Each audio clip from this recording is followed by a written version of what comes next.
New ইয়র্কের Manhattan থেকে আপনাদেরকে স্বাগত জানাচ্ছি। আমি খালেদ মহিউদ্দিন। আপনারা জানেন যে লেজুর বৃত্তির ছাত্র রাজনীতির দাবি ছিল জুলাই আন্দোলনে। 5 আগস্টের পরে বাংলাদেশ কোন পথে শিক্ষাঙ্গনের রাজনীতি, লেজুর বৃত্তির ছাত্র রাজনীতি বা সহযোগী রাজনীতি বন্ধ হয়েছে কিনা এসব নিয়ে কথা বলার জন্য আজ আমাদের সঙ্গে এই মুহূর্তে আছেন ডাকসুর সাবেক ভিপি এবং গণ অধিকার পরিষদের সভাপতি জনাব নুরুল হক নূর।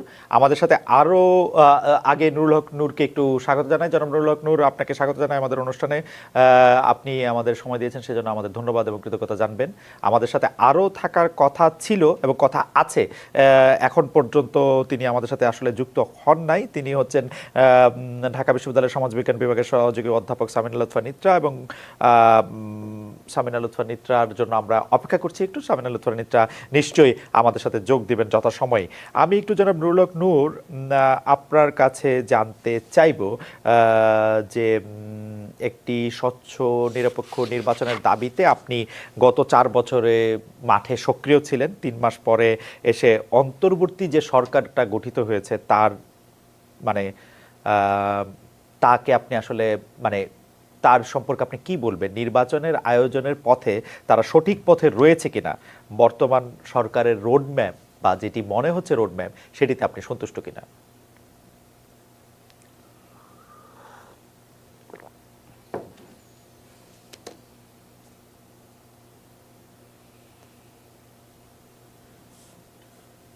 রাজনীতির ভূত ভবিষ্যৎ এবং ছাত্র রাজনীতি প্রসঙ্গে পাশাপাশি জাতীয় রাজনীতির যে বিষয়টি নিয়ে এসেছেন, এটা এই মুহূর্তে আমাদের সকলেরই একটা কমন বিষয় এবং কনসার্নের বিষয় যে ছাত্র জনতার আন্দোলনের মধ্যে দিয়ে গণ অভ্যুত্থানে একটি অন্তর্বর্তীকালীন সরকার গঠিত হয়েছে এবং সেই সরকার 3 মাস সময় প্রায় পার করছে।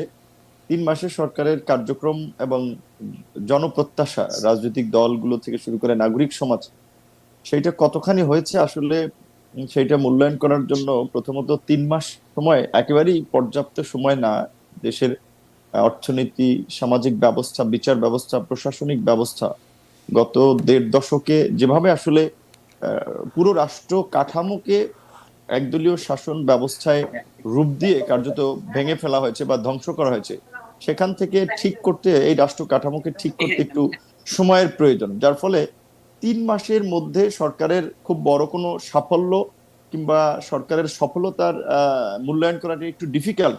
তবে তারপরেও আমি মনে করি যে এই সরকার, আপনি নিশ্চয়ই জানেন, মনে হয় না যে বাংলাদেশের গত 53 বছরে এই সরকারের মতো এইভাবে কেউ আপনার সর্বদলীয় সমর্থন পেয়েছে। একটা গণ অভ্যুত্থান পরবর্তী সরকার হিসেবে বাম, ডান, জামাত, বিএনপি, গণ অধিকার সমস্ত রাজনৈতিক দল, মানে ফ্যাসিবাদ বিরোধী সকল রাজনৈতিক দল সরকারকে সমর্থন করেছে। কিন্তু এটা ঠিক যে সেখানে আমি মনে করি যে 3 মাসে জনপ্রত্যাশা পূরণে সরকার অনেকখানি ব্যর্থ।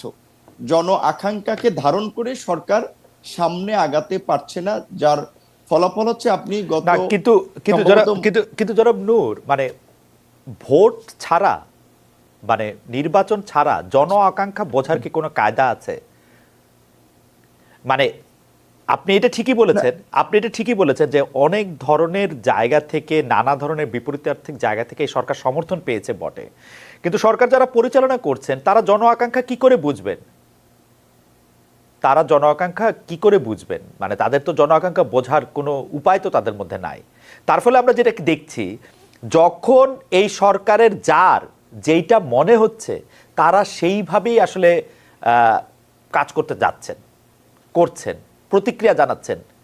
মানে তাদের যখন যেটা মনে হচ্ছে, সেটা ভালো খারাপ উদ্দেশ্য নিয়ে আমি প্রশ্ন তুলছি না, আমি প্রশ্ন তুলছি হচ্ছে যে জন আকাঙ্ক্ষা বোঝার কোনো ক্ষমতা এই সরকারের রয়েছে কিনা, বা এই সরকার যারা পরিচালনা করছেন তারা রয়েছে কিনা। হ্যাঁ, প্রোগ্রামের ব্যাকগ্রাউন্ডে বোধহয় কিছু মানুষের কনভারসেশনের শব্দ আসছে। এটা আমাদের টেকনিক্যাল না, আমি বলি প্রোগ্রামের ব্যাকগ্রাউন্ডে মানে শব্দ আসছে, কারণ হচ্ছে যে আমি আপনি সেই শব্দ শুনতে পাচ্ছি, সেটি হচ্ছে যে কারণ হচ্ছে যে আমাদের প্রফেসর নিত্রা উনি এইমাত্র এসে আমাদের সাথে যুক্ত হয়েছেন, তার মাইক আসলে টেস্ট করা হচ্ছে। মানে লাইভ অনুষ্ঠানে আসলে মাইক টেস্ট করতে হয়, একটু সময় লাগে, কিন্তু প্রফেসর নিত্রা একটু পরে এসেছেন। আমরা আমাদের আরেকজন আলোচক ঢাকা বিশ্ববিদ্যালয়ের সম্মানিত শিক্ষক, বিশেষ করে আমরা এই জনাব নুরুল হক নূর, আমি যেটা বলছিলাম 2018 সালে হ্যাঁ, জনাব নূর, আমি যেটি বলছিলাম যে আপনি জি বলছেন যে জি জি জি আকাঙ্ক্ষা, জন আকাঙ্ক্ষা বোঝার কোনো উপায় এই সরকার জি আছে আমি কিনা? জি। রাইট। না না, এখন নির্বাচন, এটা ঠিক যে নির্বাচন জনগণের মত প্রকাশের কিংবা রাজনৈতিক দলের জনপ্রতিনিধিদের জনপ্রিয়তা যাচাইয়ের একটা মাধ্যম, কিন্তু এখন এই সরকারকে তো আর নির্বাচনের মাধ্যমে জনপ্রিয়তা যাচাই করতে হবে না, বা সেই সুযোগটা নাই, কারণ ওনারা তো একটা সংকটকালীন সময় দায়িত্ব নিয়েছে দেশকে একটা সঠিক ট্র্যাকে তোলার জন্য। তো এখন মানুষের যে প্রত্যাশাটা ছিল যে আপনার ধরেন বিভিন্ন সামাজিক সংগঠন, রাজনৈতিক সংগঠন সকলে মিলে ছাত্ররা একটা গণ অভ্যুত্থান ঘটালো এবং একেবারেই পয়েন্ট অফ নো রিটার্ন থেকে আন্দোলন করেছি। যেমন আমি 18 জুলাই দিবাগত রাত 19 জুলাই গ্রেপ্তার হয়েছি, বিএনপি জামাত বিভিন্ন রাজনৈতিক দলের অনেক নেতৃবৃন্দ গ্রেপ্তার হয়েছে। সরকার যদি আজকে না পরিবর্তন হতো, আমাদের কিন্তু নির্ঘাত অন্তত 2-4 বছর জেলে থাকা লাগতো। এবং এই ঘটনায় 5ই আগস্টের পূর্বে যত মামলা হয়েছে সমস্ত মামলায় কিন্তু আমাদেরকে আদালতের বারান্দায় বারান্দায় হাজিরা দিতে দৌড়াতে হতো। তো আমাদের একটা প্রত্যাশা ছিল, এবং আমি মনে করি আমরা যেহেতু রাজনৈতিক দল, ধরেন আমার একটা রাইজিং দল, আমি একটা দলের প্রতিনিধিত্ব করি, আমাদের কর্মী সমর্থক সংখ্যা কম হতে পারে, আবার বিএনপি একটা বড় রাজনৈতিক দল, জামাত কিংবা অন্যান্য বামপন্থী রাজনৈতিক দল একটা বড় রাজনৈতিক দল। তো এই রাজনৈতিক দলগুলোর বা নেতা কর্মী এবং সাধারণ মানুষের একটা প্রত্যাশা ছিল যে জাতীয় সংকট থেকে উত্তরণে সরকার আন্দোলনকারী অংশীজনদের নিয়ে, এবং যারা গত 15 বছরে বাংলাদেশের জনগণের পক্ষে কথা বলেছে, অবস্থান নিয়েছে, তাদেরকে নিয়ে একটা জাতীয় সরকার করবে বা জাতীয় ঐক্যমতের সরকার করবে, যেই সরকারের মাধ্যমে রাষ্ট্রের যে আমরা এই যে কাঠামোগত পরিবর্তনের কথা বলছি, ফ্যাসিবাদী কাঠামোর বিলোপ করে নতুন একটা রাজনৈতিক বন্দোবস্ত, নতুন রাষ্ট্র ব্যবস্থার দিকে যাওয়া, সেই দিকে সরকার হাঁটবেন।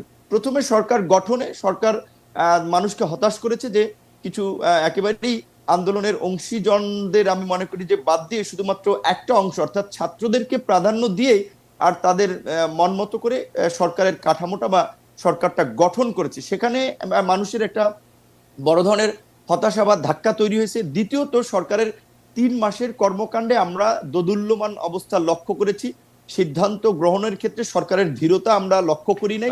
জনাব এবং নূর, জনাব নূর, আমাদের সাথে অধ্যাপক সামিনা লুৎফা নিত্রা যুক্ত হয়েছেন। আমরা সামিনা লুৎফা নিত্রাকে স্বাগত জানাই।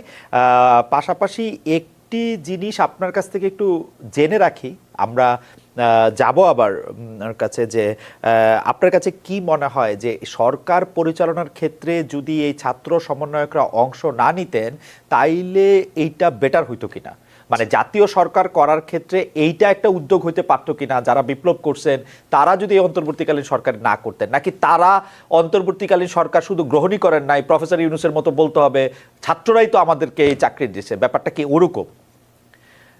জি, আমি আবারও আমাদের নিত্রা ম্যাডামকে ধন্যবাদ জানাই, যে কারণ তিনি ঢাকা বিশ্ববিদ্যালয়ে আমরা যখন দুঃসময় আন্দোলন করেছি, হাতে গোনা 2-4 জন শিক্ষক আমাদের সাথে সংহতি রেখেছেন, আমাদের পাশে দাঁড়িয়েছিলেন। অধ্যাপক রোবায়েত ফেরদৌস, সামিনা লুৎফা, তানজিমউদ্দিন খান, হ্যাঁ, তাদের মধ্যে অন্যতম আমার ডিপার্টমেন্টের একজন শিক্ষক ছিলেন আপনার তাসনিম সিরাজ মাহবুব। তো সেই জায়গা থেকে তাকে আমরা একটা ধন্যবাদ জানাই। আর আপনি যে আমাকে যে প্রশ্নটি বলেছেন, আমিও একটু শেষ করছি ওই আঙ্গিকে একটু বলে, তারপর ম্যাডাম তো বলবেন, যে সরকারের গঠন প্রক্রিয়াটাতে ছাত্র নেতৃবৃন্দের প্রতিনিধিত্ব থাকা না থাকা নিয়ে এটা একটা আবার একটা বড় ধরনের অবস্থান বা স্টেটমেন্টের প্রয়োজন। তো সংক্ষেপে আমি যেটা মনে করি যে দেখেন, 5ই আগস্টের পূর্বে যেভাবে আমাদের এই ছাত্র আন্দোলনের নেতৃবৃন্দ জাতীয় ঐক্যের কেন্দ্রবিন্দুতে পরিণত হয়েছিলেন, সবাই তাদের ডাকে কিংবা আহ্বানে সাড়া দিয়ে এই গণ অভ্যুত্থানে অংশ নিয়েছিল, সেই ক্ষেত্রে এই যে রাষ্ট্র সংস্কার একটা বড় কর্মযজ্ঞ, সেইখানে কিন্তু আমাদের এই ছাত্র নেতৃবৃন্দ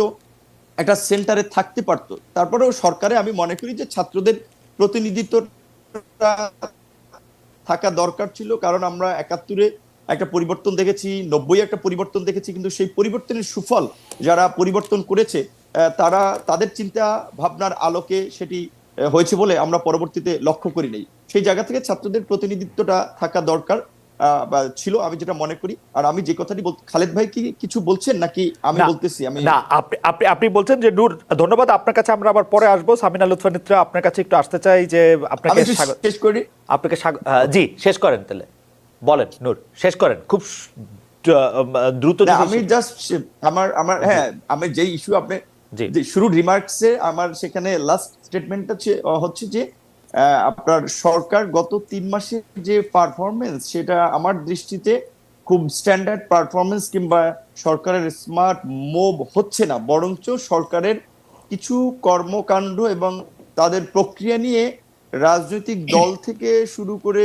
নাগরিক সমাজ কিংবা অন্যান্য স্টেক হোল্ডার বলেন, তাদের একটা অংশের মধ্যে বেশ কিছু কনসার্ন তৈরি হয়েছে। এই কনসার্ন যদি তারা সঠিকভাবে আপনার অ্যাড্রেস করতে ব্যর্থ হয়, তাহলে আসলে সরকারের সামনে এগিয়ে চলার পথটা খুব মসৃণ হবে না। এইটুকু আমি বলতে চাচ্ছি আমার প্রথম পয়েন্টের রিমার্কসের জায়গা জি, থেকে। নূর আপনাকে ধন্যবাদ। অধ্যাপক নিত্রা, আপনাকে স্বাগত জানাই। আমরা আপনার কাছ থেকে একটু জানতে চাইবো যে আগামীকাল অর্থাৎ 8 নভেম্বর শুক্রবার আমরা অন্তর্বর্তী সরকারের 3 মাস পূর্ণ হবে। এই 90 দিনের সরকারের কর্মকাণ্ডে আপনি সন্তুষ্ট কিনা? আপনি একজন শিক্ষক, আপনি 10-এ এই সরকারকে কত দেবেন? যে আকাঙ্ক্ষা নিয়ে আন্দোলন করে শেখ হাসিনার পতন ঘটানো হয়েছে এবং যে আন্দোলনে আসলে সবাই অংশগ্রহণ করেছে কারণ এই সরকারের পতন, সেই আকাঙ্ক্ষা পূরণে ডক্টর ইউনূসের সরকার, আমরা এটাকে ডক্টর ইউনূসের সরকার বলবো না বৈষম্য বিরোধী ছাত্র আন্দোলনের সরকার বলবো আমি জানি না, কারণ তাদেরই দেখা যাচ্ছে, ডক্টর ইউনূসও বলছেন যে তারাই তাকে চাকরি দিয়েছেন। আপনি কত নম্বর দিবেন নিত্রাপা? ধন্যবাদ খালেদ, আমাকে এই অনুষ্ঠানে ডেকে এরকম একটা জটিল প্রশ্ন করার জন্য আপনাকে আসলে ধন্যবাদ দেয়া উচিত না সম্ভবত। তারপরেও আমি এই যাই বলি না কেন তাতেই বোম ফেটে যায়, কি বলবো সেটাও তো চিন্তা করে বলতে হয়। আমাকে যদি বলা হয় যে 3 মাসের এই সরকারের, যে সরকারটিকে আমি একটু অন্তর্বর্তীকালীন সরকার বলেই বলবো, এবং সেখানে তাদের যে পারফরমেন্স, আমি যদি এক এক করে বলি যে প্রথমে আমাদের এই সরকারের কাছে কি চাওয়া ছিল। প্রথম চাওয়া ছিল যে জুলাই অভ্যুত্থানে এবং অগাস্ট পর্যন্ত যদি আমরা চিন্তা করি, জুলাই অভ্যুত্থানে যারা নিহত হয়েছেন, যারা আহত হয়েছেন, তাদের আহতদের চিকিৎসা দেয়া এবং নিহতদের পরিবার এবং আহতদেরকে পুনর্বাসন করা, এই জিনিসটা আমার কাছে আপনি যদি জিজ্ঞেস করেন, আমার মনে হচ্ছে 3 মাসে এই কাজের অগ্রগতি অনেক ধীর, এবং এখানে যতটা দ্রুততার সাথে আমরা এই কাজটি হয়তো দেখতে চেয়েছিলাম, সেই অর্থে এই কাজটি আমরা পূর্ণরূপে বা পূর্ণ উদ্যমে দেখতে পাইনি।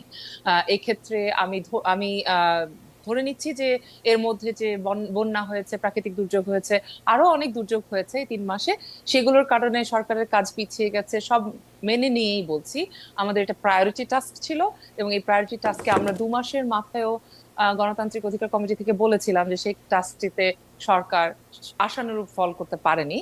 এবং আজকে এসে আমরা দেখতে পাচ্ছি যে আসলে কয়েকজন নিহত পরিবারকে গত সপ্তাহে বা এই সপ্তাহেই বোধহয় চলতি সপ্তাহে তাদেরকে ডাকা হয়েছে এবং এক ধরনের যোগাযোগ তৈরি হচ্ছে, কিন্তু এটা আমাদের কাছে আশা ছিল আরো আগে এটা ভালো করে হবে। সেই জায়গাটাতে আমাদের একটা খুব নিরাশার জায়গা তৈরি হয়েছে। দ্বিতীয় যে জায়গাটি, সেটা হচ্ছে জনমনে নিরাপত্তার ধারণা দেয়া এবং জনগণ আসলে নিরাপদ আছেন কিনা। এবং জনগণ বলতে আসলে কিন্তু সংখ্যাগরিষ্ঠ জনগণকে বোঝায় না শুধু, জনগণ বলতে নানান রকম জনগণ, তার মানে বিভিন্ন বর্গের মানুষ, নারী, শিশু এবং বিভিন্ন ধরনের ধর্মীয় এবং জাতিসত্তাগত যারা সংখ্যালঘুকৃত মানুষ আছেন, তাদের প্রত্যেকের যে স্বর, সেই স্বর কিন্তু আমরা শুনতে পাচ্ছি না, বরং আমরা গত 3 মাসে দেখেছি নানাভাবে তাদের অধিকার খর্ব হচ্ছে, তাদের উপর হামলা হচ্ছে, আক্রমণ হচ্ছে। এমনকি পাহাড়ে যে আক্রমণ হয়েছে, যে হত্যাকাণ্ড হয়েছে, সেগুলোর ক্ষেত্রেও আমরা খুব জোরালো পদক্ষেপ দেখতে পাইনি সরকারের কাছ থেকে, যে পদক্ষেপ আমাদের নারীদেরকে, আমাদের ভিন্ন মতাবলম্বী মানুষদেরকে, ভিন্ন জাতিসত্তার মানুষদেরকে, ভিন্ন ধর্মের মানুষদেরকে এক ধরনের স্বস্তি দেবে যে না, এই সরকার আমাদের সাথে আছে, সেই অবস্থানটা তারা পরিষ্কার করেন নাই। এবং যেহেতু আমরা জানি, এই কথাটি আমি বলছি এটা জেনে এবং মেনেই, যে বাংলাদেশের সব পুলিশ ফেরত আসেনি, এখনো আমাদেরকে আর্মিকে ম্যাজিস্ট্রেসি পাওয়ার দিয়ে অনেক কিছু চালাতে হচ্ছে, এই সমস্ত কিছু জেনে বুঝে বলছি। ম্যাডাম, ট্রাফিকেরও কিন্তু শৃঙ্খলা ফেরেনি। আর সবচেয়ে বড় কথা, আমি শেষ করে দিচ্ছি, সবচেয়ে বড় কথা হচ্ছে বাজারে যে ভয়ঙ্কর পরিমাণে দাম বেড়ে গেছে সবকিছুর, এই জায়গাতে আমি বলবো যে আমাদের সরকার সেই কার্যক্রমটি দেখাতে পারেনি এখনো। অনেক সংস্কার কমিশন হয়েছে, আমরা আশাবাদী সংস্কারগুলো হবে, কিন্তু তার আগে আসলে মানুষকে বেঁচে থাকতে হবে, তো মানে নিরাপত্তা নিয়ে বেঁচে থাকতে হবে, এই জায়গাগুলোতে তাদের অনেক কাজ করবার আছে। না আপা, আমি যেটি বলতে চাইছিলাম যে একটি তো হচ্ছে পরিবর্তন করতে পারে নাই, এটা একটা সময় 90 দিন যেটি নূর বলতে চেষ্টা করলেন, আরেকটি হচ্ছে যে পরিবর্তন করবেই না। এই সরকারের সাথে, এই সরকার সংখ্যাগুরুরই সরকার, এই অন্তর্বর্তীকালীন সরকারের আচরণ দেখে কি এইটা মনে হইতেছে না যে তারা আসলে যে নাম্বার, যেদিকে বেশি নাম্বার, যেদিকে যারা ক্ষমতাবান, যারা হলো বেশি ভোকাল, তাদের কথাই শুধু শুনবে? একটা তো হচ্ছে যে আমি পারতেছি না, আরেকটা তো হচ্ছে আমি করতেছি না, আমি করব না, মানে ও আরো এই সরকার আরো 5 বছর থাকলেও এগুলি করবে না আপনি যেগুলি বলতেছেন। এই না, নারীর অধিকার আমার সেটা প্রতিষ্ঠা, মনে হয় না। নারীর অধিকার এটা আপনি না, বলছেন, মানে এটা আমি আমি আমি বলছি না। না আপনি যেটা বলতেছেন, যে অধিকারের কথাগুলি আপনি বলতেছেন, আমি যদি এই প্রশ্ন করি যে সরকার আরো 5 বছর 50 বছর থাকলেও এগুলি করবে নাকি আরো উল্টা পথে হাঁটবে? না, আমার মনে হয় না যে উল্টা পথে হাঁটবে। আমার মনে হয় যে এটা একটা সময় তারা দিচ্ছেন যাদেরকে তারা মনে করেন। এটা আমার ধারণা। আমি আসলে সরকারের সাথে এত মানে জড়িত মানুষ না, তো আমি তো সরকারের যারা আছেন তাদের সাথে আমার দেখা সাক্ষাৎ বা কথাবার্তা হওয়ার সুযোগ হয় না। সুতরাং আমি তাদের কার্যক্রম দেখে, জনপরিসরে তারা যা বক্তব্য রাখছে তার ভিত্তিতে আমি কথা বলি। যদি সেই ভিত্তিতে কথা বলি, আমার মনে হচ্ছে যে যেহেতু তারা দেখেছেন এবং তাদের মূল যুক্তি হচ্ছে আওয়ামী লীগ আমলে যারা নিপীড়িত ছিল, নিষ্পেষিত ছিল, তাদেরকে তারা বেশি স্পেস দিচ্ছেন, এরকম একটা ধারণা কিন্তু জনমনে আছে। এবং সেক্ষেত্রে আমি প্রথমত দেখতে পাচ্ছি জামাতকে, আমি বিএনপি কে অত বেশি দেখতে পাচ্ছি না। আমার কাছে মনে হচ্ছে অন্যান্য যে রাজনৈতিক দলগুলো আছে যারাও আসলে আওয়ামী লীগের আমলে যারা প্রভূতভাবে নিপীড়নের শিকার হয়েছেন তাদের সবাইকে তারা স্পেস দিচ্ছেন, সেরকমটা মনে হচ্ছে না। তাদের কাছে যাদেরকে মজলুম মনে হয়েছে তাদেরকে ওনারা বেশি স্পেস দিচ্ছেন আগে, এটা আমার কাছে মনে হচ্ছে। তবে আমি আশা রাখতে চাই যে তারা নিশ্চয়ই, যেহেতু বৈষম্যহীন বাংলাদেশের কথা বলে তারা সরকার গঠন করেছেন, আমি তাদের কাছে আশা রাখি যে তারা এখনো সেই বৈষম্যহীন বাংলাদেশ গড়ার রাস্তায় থাকবেন। তাদের পদ ভুল হয়ে যেতে পারে, কিন্তু আমি এখনই তাদেরকে একদম মানে খরচের খাতায় ফেলতে চাই না। না না, খরচের খাতা না, মানে পথ ভুল হইতে পারে কিন্তু উল্টা পথে তারা হাঁটতেছে বলে আপনি মনে করতেছেন না? না, নট নেসেসারিলি। আমার কাছে মনে হচ্ছে যে, আমি জানি যে আপনি উদাহরণ দিতে পারেন যে এক ধমকে এদিকে চলে যাচ্ছে, আরেক ধমকে অন্যদিকে চলে যাচ্ছে, এরকমটা আছে। এটা একদম নাই তা বলছি না। তার কারণ হচ্ছে আমার ধারণা সরকারের বহু মানে সরকারের মধ্যে যে উপদেষ্টারা আছেন তাদের সকলেরই কিন্তু এরকম রাজনৈতিক পরিস্থিতি এবং দেশ সামলানোর অভিজ্ঞতা নেই, বা অভিজ্ঞতা থাকলেও সেই অভিজ্ঞতার মধ্যে আরো যে সমস্ত স্ট্রেংথ একটা সরকারের থাকার দরকার সেটা এই মুহূর্তে এই সরকারের নাই। সবচেয়ে বড় যে সমস্যাটার জায়গা সেটা হচ্ছে ফ্যাসিবাদের পতনের পর ফ্যাসিবাদী ব্যবস্থা তো চলে যায়নি, আমাদের মননের মধ্যে যে ফ্যাসিবাদ গেড়ে বসে আছে সেটাও কিন্তু অত সহজে দূর হয়ে যাচ্ছে না। তার ফলে এই যে মানুষের কথা বন্ধ করে দিতে চাওয়ার ব্যাপারটা, এটা কিন্তু একটা মেজরিটারিয়ান অ্যাটিটিউড, এবং এটা ওই ফ্যাসিবাদী ব্যবস্থারই রেমন্যান্ট, বা আমি মনে করি যে এটা অবশিষ্টাংশ চলছে। আমি এখনো আশা রাখতে চাই না যে আপা, তারা আপা আপনি আপনি সকলের জন্য জায়গা করবে। আপনি যা যা কিছু বললেন, আমি যদি এটা ব্ল্যাকবোর্ডে লিখি বা নোট নেই ক্লাসের স্টুডেন্টদের মতো, আমার এই প্রশ্ন করতে ইচ্ছা করে, আপনি কি আশায় বাঁচছেন এই খেলাঘর? হ্যাঁ, আমি আশা রাখি যে চেইন সবসময় ভালোর দিকে হয়। আমি সেটা না হলে তো আসলে কিভাবে আমরা এত দূর আসলাম? আমরা তো জুলাইয়ে কল্পনাও করি নাই এরকম ঘটনা আজকে আমি না এই সব কথা আপনাদের সাথে বলবো, বা আপনি যে আমাকে ডাকবেন, আপনি কি গতকালকেও জানতেন নাকি? না, গতকালকে তো জানতামই না। সেটা তো আবার আরেক প্রসঙ্গ, গতকাল যে আমি কেন জানতাম না সেটা তো আরেক প্রসঙ্গ, সেটাই সেটা তো আরেক প্রসঙ্গ।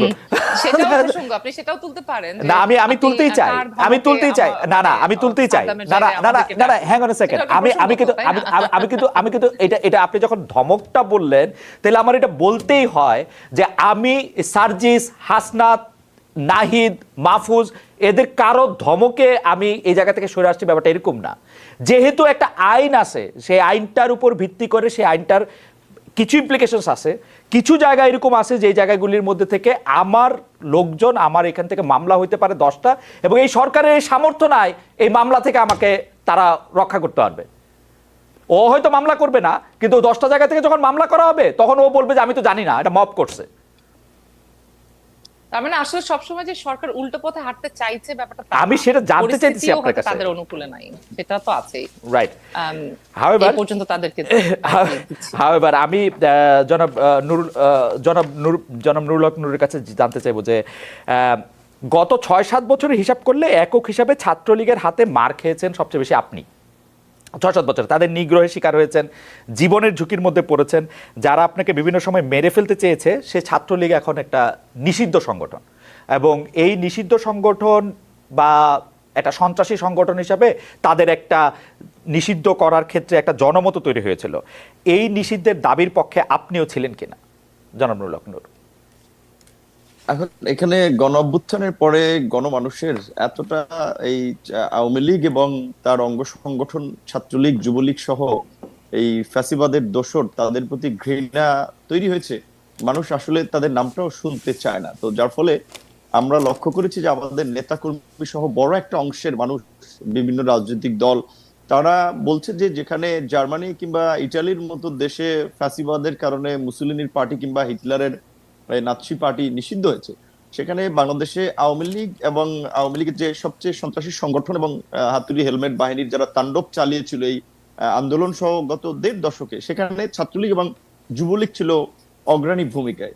তাদেরকে নিষিদ্ধ করার একটা ব্যাপক জন দাবি তৈরি হয়েছে বা দাবি উঠেছে। সেইখানে আমরা যেহেতু রাজনীতি করি, একটা উদীয়মান রাজনৈতিক দলের প্রতিনিধিত্ব করি, কাজে আসলে ওই আপনি যেটা বলছেন, আমরা রাজনৈতিক দল হিসেবে অবশ্যই আমরা সকলের প্রতি সহনশীল, সংখ্যাগরিষ্ঠ মানুষের স্বার্থ চাহিদার পাশাপাশি সংখ্যালঘু মানুষেরও নিরাপত্তা, তাদের স্বার্থ দেখাও রাজনৈতিক দল হিসেবে এবং দেশের একজন সচেতন নাগরিক হিসেবে আমাদের দায়িত্ব এবং কর্তব্য। তো এই রাজনৈতিক দল সহ বিভিন্ন মানুষের যে দাবিটা উঠেছে যে আওয়ামী লীগ এবং ছাত্রলীগ যুবলীগকে নিষিদ্ধ করা, আমরা যদি তার বাইরে আসলে অবস্থান নেই, সেক্ষেত্রে আমরা কিন্তু রাজনৈতিক দল হিসেবে জনমত হারাবো এবং বর্তমান সময়ের প্রাসঙ্গিকতা হারাবো। কাজে আমাদের কিন্তু এই জনগণের দাবির সাথে থাকতে হচ্ছে এবং ছাত্রলীগকে তো ইতিমধ্যেই নিষিদ্ধ করেছে। তবে আমার ব্যক্তিগত মতামত হচ্ছে যে ওই ওই শেখ হাসিনা বা আওয়ামী লীগ যে প্রক্রিয়ায় আপনার একটা প্রজ্ঞাপন জারি করে নিষিদ্ধ করেছে, আমি মনে করি সেই প্রক্রিয়ায় না গিয়ে বরঞ্চ তাদের বিরুদ্ধে বিভিন্ন ধরনের শুনানি, তাদের অপকর্ম, যে ছাত্রলীগকে কেন নিষিদ্ধ করা প্রয়োজন, গত ১৫ বছরে যে ছাত্রলীগের অপকর্ম, সেগুলো তুলে ধরলে ছাত্রলীগকে ১০০ বছর এমনি নিষিদ্ধ করা যায়। কিংবা আওয়ামী লীগের যে অপকর্ম, এই যে প্রক্রিয়ায় করাটা বোধহয় উত্তম সিদ্ধান্ত। কিন্তু জনাব নূর, প্রজ্ঞাপন করে যদি নিষেধই না করা হবে, তাহলে এই সরকার বা এই সরকারের লোকেরা এত সেনসিটিভ কেন ওই অঞ্চল ওই পক্ষের কোনো একটা কথা শুনতে? যেমন ধরেন, আমি আমার উদাহরণ দিই। গতকাল আমি ছাত্রলীগের নিষিদ্ধ ঘোষিত ছাত্রলীগের সভাপতি সাদ্দাম হোসেনকে ডাকলাম। এই সরকারের লোকজনে মনে হইল ও আইসা একটা তথ্য দিবে, ও আইসা একটা কথা বলবে, তারা পুরো পৃথিবী ঘুরে যাবে। আমি বিরক্ত হয়েছি হচ্ছে যে আইনটাকে আমি আগে দেখি নাই, দেখছি, কিন্তু আইনটা দেখার পরেও আমি বুঝছি যখন আপনি মানে একটা সাংবাদিক ভিকটিমের পক্ষে দাঁড়াবে, ভিকটিমের জায়গা থেকে যদি কেউ মনে করে তাকে একটা প্ল্যাটফর্ম দেওয়া হচ্ছে, সাংবাদিকের এথিক্যাল জায়গা হচ্ছে তাকে এটা না দেওয়া। হাওয়েভার তারা কিন্তু কারো কথাই শুনবে না, কারো কথাই জায়গা দিবে না, তাহলে তারা এইটা কেমনে করবে? মানে আমি আপনার সাথে কিন্তু ১০০ ভাগ একমত। ছাত্রলীগ ১৫ জুলাই থেকে এই ৫ আগস্ট পর্যন্ত কিন্তু না, গত ১৫ বছরে যা করছে, ওদের ১০০ বার ১০০টা বিষয়ে ১০০ রকম শুনানি হওয়া উচিত। তাদেরকে জিজ্ঞেস করা উচিত তারা কখন কোথায় কিভাবে করছে। সাদ্দাম হোসেনকে জানতে চাওয়া উচিত যে ৫ আগস্ট সে কোথায় ছিল, কেমনে পালাইলো, এটা জানতে চাওয়া উচিত সাদ্দাম হোসেনের কাছে। সেইটা আমি ট্রাই করছিলাম, কিন্তু ওনারা এটা পছন্দ করলো না। আপনারা এটা পছন্দ করলেন, এটা কেন? কারণটা কি? না না, আমি ব্যক্তিগতভাবে এতটা অসহিষ্ণু না। মানুষকে কথা বলতে দিতে হবে। আমাকে যারা পছন্দ করে না তারাও তো আমাকে অনেক সমালোচনা করে, অনেক কথা বলে, সেটা শোনার প্রয়োজন। এবং আমি আপনার প্রোগ্রামটা মনে করি হওয়া দরকার ছিল এই কারণে। এটা হচ্ছে আর একটা প্রবলেম হচ্ছে কি, এখন সোশ্যাল মিডিয়া এত জনমত হচ্ছে, লাইক হচ্ছে, দ্রুত শিফট হচ্ছে এবং মানুষ ছোটখাটো ইস্যু এবং এতটা বিভ্রান্তি বা জনমত গঠন করার একটা সহজ পদ্ধতি তৈরি হয়ে গেছে মব জাস্টিসের মতো, যার ফলে অনেকে ওই যে বলছেন, এখন আপনার মতো সাংবাদিক আপনার হিসাব করতে হয় যে আমি অমুককে ডাকলে পাবলিক আমাকে গালি দিবে কিনা, কি বলবে কিনা। না, আমি কেয়ার করি না পাবলিকের গালি, আমি কেয়ার করি না নূর। পাবলিকের গালি আপনি কেয়ার করেন, আপনি খেয়াল করেন নূর, পাবলিকের গালি আমি কেয়ার করি না, আপনি খেয়াল করে দেখেন ৫০টা জায়গা থেকে ৫০টা মামলা হবে এই আওয়ামী লীগের বানানো একটা ল দেয়া ৫০টা জায়গা থেকে। তো এই হ্যারাসমেন্টটা বাংলাদেশে আমার অপারেশন আছে, আমি আমেরিকায় রেজিস্টার্ড হইতে পারি, বাংলাদেশে আমার অপারেশন আছে, সেখানে আমার রেজিস্টার্ড হইতে হবে। তো সেগুলো আমি কেন এই হ্যারাসমেন্টটা নিব? না, এটা এখন সেরকম এখন হইতো কিনা এটা তো আমরা জানি না, আপনিও জানেন না, কারণ এখন তো ওই আগের পলিটিক্যাল গভর্নমেন্টের মতো একেবারেই কোনো পলিটিক্যাল গভর্নমেন্ট না। দ্বিতীয়ত আমরা এই আপনি মামলার কথাটা যেহেতু তুলেছেন, যখন আপনার কিছু সাংবাদিক আসলে যারা সরাসরি ইনভলভ না এই গণহত্যায় কিংবা ঘটনায় সুনির্দিষ্টভাবে, তাদের বিষয়ে আমরা কথা বলেছিলাম। কিছু ব্যবসায়ীকে মামলায় অন্তর্ভুক্ত করেছে, আমরা এরকমও শুনেছি যে সেই ব্যবসায়ীর কাছে মামলার এজাহার নিয়ে গেছে যে আপনাকে মামলার আসামি করা হবে, না হলে টাকা দিতে হবে আমাদেরকে 2 কোটি 5 কোটি। তো এখন এই মামলা নিয়ে কিছু লোক ব্যবসা করেছে, এবং এমনও শুনেছি যে যারা আপনার হত্যাকাণ্ডের শিকার হয়েছে সেই পরিবারকে কিছু সহযোগিতা দিয়ে আপনার সাদা কাগজে তারা স্বাক্ষর নিয়ে এসেছে এবং এজাহারটা মনমতো সাজিয়েছে। যাদেরকে মনে হয়েছে ও মক্কে মক্কে মামলায় দিলে পয়সাপাতি উঠানো যাবে বা একটা ব্যবসা করা যাবে, সেই সমস্ত লোককে মামলায় জড়ানো হয়েছে। এরকমের কিছু ঘটনা যখন আমাদের কাছে এসেছে, আমি সরাসরি আইজিপি এবং হোম অ্যাডভাইজার সহ বিভিন্ন জনের সাথে কথা বলেছি, তখন তারা পরিষ্কারভাবেই বলেছে যে যেহেতু একটা অস্বাভাবিক পরিস্থিতি, কে কোথা থেকে মামলা করছে, কার বিরুদ্ধে কি মামলা করছে, আমরা তো সবকিছু এত ডিটেলস জানার সুযোগ হচ্ছে না। আবার অনেক জায়গায় মামলা না নিলে সেখানে থানা ঘেরাও করা হচ্ছে, আর একটা উত্তেজিত পরিস্থিতি তৈরি করা হচ্ছে। কাজেই গ্রেপ্তার করলে যাচাই বাছাই করেই গ্রেপ্তার করা হবে। তো সেই ক্ষেত্রে এইটা আমি আপনার সাথে ওইখানে আপনার কথাটার আর কি উত্তর দিচ্ছি যে আগের মতো যে 64 জেলা আপনি কথা বললেই মামলা হবে, এইটা আমি ব্যক্তিগতভাবে মনে করি না। কারণ আপনার অনেক অপোজিশন লেভেলেও আপনার অ্যাকসেপ্টেন্সি আছে, ধরেন এর আগে যারা গভর্নমেন্ট ছিল তাদের লেভেলেও নূর, আমার কথাই হইতেছে না নূর, নূর আমার কথাই হইতেছে না নূর। আমি বলি এটা পার্সোনাল, সেটা তো আমরা দেখেছি। নূর পার্সোনাল ঘটনাকে কেন্দ্র করে তো মানুষকে জাস্টিফাই করার সুযোগ নাই যে সে একটা অন্যায় করে ফেলছে, যা সে ফেসিবাদের দোষর হয়ে যাচ্ছে। এই যে আপনার একটা ট্যাগিং প্রবণতা, এটা এখনো আছে, এটা খুব দুঃখজনক। নূর, আমার কথাই হচ্ছে না। যাই হোক, আমি বলতেছিলাম যে প্রাতিষ্ঠানিকভাবে ব্যাপারটা কোন জায়গায় দাঁড়াচ্ছে। আমি একটু অধ্যাপক নিত্যার কাছে আসতে চাই। অধ্যাপক নিত্যা, বৈষম্য বিরোধী ছাত্র আন্দোলনে সরকার যে পতন হয়েছে, তাদের বিভিন্ন সময় একটা বড় দাবি ছিল লেজুর ভিত্তিক ছাত্র রাজনীতি বন্ধ করা। এখনো বিভিন্ন ব্যানারে ছাত্র রাজনীতি বন্ধের দাবিতে বিক্ষোভ মিছিল হচ্ছে। আমরা দেখেছি যে ছাত্র দলের লোকেরা যখন ঢাকা ইউনিভার্সিটিতে পোস্টার লাগাতে গিয়েছে, তখন ছাত্র রাজনীতির ঠিকানা এই ক্যাম্পাসে হবে না, দেয়ালে পোস্টার লাগালে দুঃখ আছে কপালে, ইত্যাদি নানা রকম স্লোগান আমরা হয়েছে। কিন্তু পাশাপাশি আমরা দেখেছি যে 5 আগস্টের পর ঢাকা বিশ্ববিদ্যালয়, জগন্নাথ বিশ্ববিদ্যালয়, জাহাঙ্গীরনগর বিশ্ববিদ্যালয় ছাত্র শিবিরের কমিটি ঘোষণা করা হয়েছে, তাদের একরকম স্বাগত জানানো হচ্ছে। এটা কি ওই প্রক্রিয়ার অংশ যে আওয়ামী লীগ আমলে যেহেতু তারা নিপীড়িত ছিল, তাদেরকে এখন মানে অনেক অনেক অনেক বেশি মানে তাদের অনেক বেশি সুযোগ দিতে হবে? ব্যাপারটা কি ওই প্রক্রিয়ার অংশ কিনা আপনার কাছে কি মনে হয়? হতে পারে, এছাড়া আর কোনো ব্যাখ্যা নাই আমার কাছে। কারণ আমার কাছে মনে হয় যে একদিকে ধরেন ছাত্র রাজনীতি বন্ধ করার ব্যাপারে যখন খুব তোড়জোড় শুরু হলো, তখন কিন্তু আমরা খুব পরিষ্কার অবস্থান রেখেছি এখানে শিক্ষকরা যে আসলে ছাত্র রাজনীতি বলতে যে লেজুর রাজনীতি, সেটা বন্ধ হতে পারে, সেটা ছাত্রদের সিদ্ধান্ত। কিন্তু ছাত্র রাজনীতি বন্ধ করার তো কোনো সুযোগ আমরা অন্তত দেখি নাই। কারণ জুলাই অভ্যুত্থান হয়েছেই ছাত্র রাজনীতির উপরে ভর করে। এখন এরকম একটা পরিস্থিতিতে এসে আমরা যখন দেখলাম যে সবখানে শিবিরের আত্মপ্রকাশ হচ্ছে, কিন্তু ধরা যাক যে অন্য কোনো রাজনৈতিক দল তাদের কার্যক্রম সেইভাবে পরিচালনা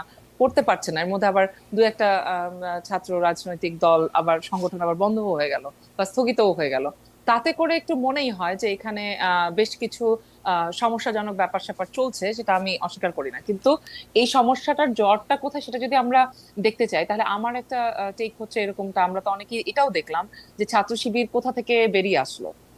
এবং এই ধরনের বেরিয়ে আসা, তারা যতই কৌশলগত মানে বলুক না কেন যে কৌশলগতভাবে তারা ছাত্র লীগের ভেতরে ছিল, কিন্তু এটা রাজনীতির অঙ্গনে এটা খুব ভালোভাবে কি বলা যায়, আমরা রিড করি নাই। আমরা রিড করেছি যে যেখানে স্ট্র্যাটেজিরও একটা সীমা থাকে, এবং সেটা তো ছাত্রদলও সেই স্ট্র্যাটেজি নিশ্চয়ই নিতে পারতো।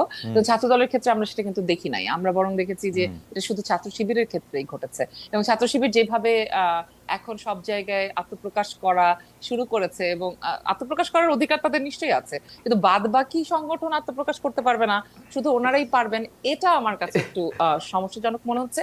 এবং এই সমস্যাটা আসলে শিক্ষার্থীদেরকে, আমি মনে করি যে তাদেরকেই কিন্তু এটা মানে সলভ করতে হবে। এটা কিন্তু এর ভেতরে শিক্ষকরা বা অন্য রাজনৈতিক দল ঢুকে পড়লে হবে না, এই কারণে যে ধরেন আমরা তো চাইছি যে যত দ্রুত সম্ভব ক্যাম্পাসগুলো তার স্বাভাবিক কার্যক্রমে ফিরে যাক, এবং এর মধ্যে শিক্ষার্থীদের যে রাজনীতি, তার মানে শিক্ষার্থীদের যে সংসদগুলো রয়েছে, ডাকসু রাকসু, এইগুলো সব আবার আমি কিন্তু অধ্যাপক নিত্যাকে এখনো শুনতে পাচ্ছি না। হয়ে উঠতে গেলে আমাদের কিন্তু ছাত্র সংগঠনগুলোকে লাগবে, এবং সেই ছাত্র সংগঠনগুলো অধ্যাপক নিত্যাকে আমি আসলে আমি অধ্যাপক নিত্যার কথা শুনতে পাচ্ছি না।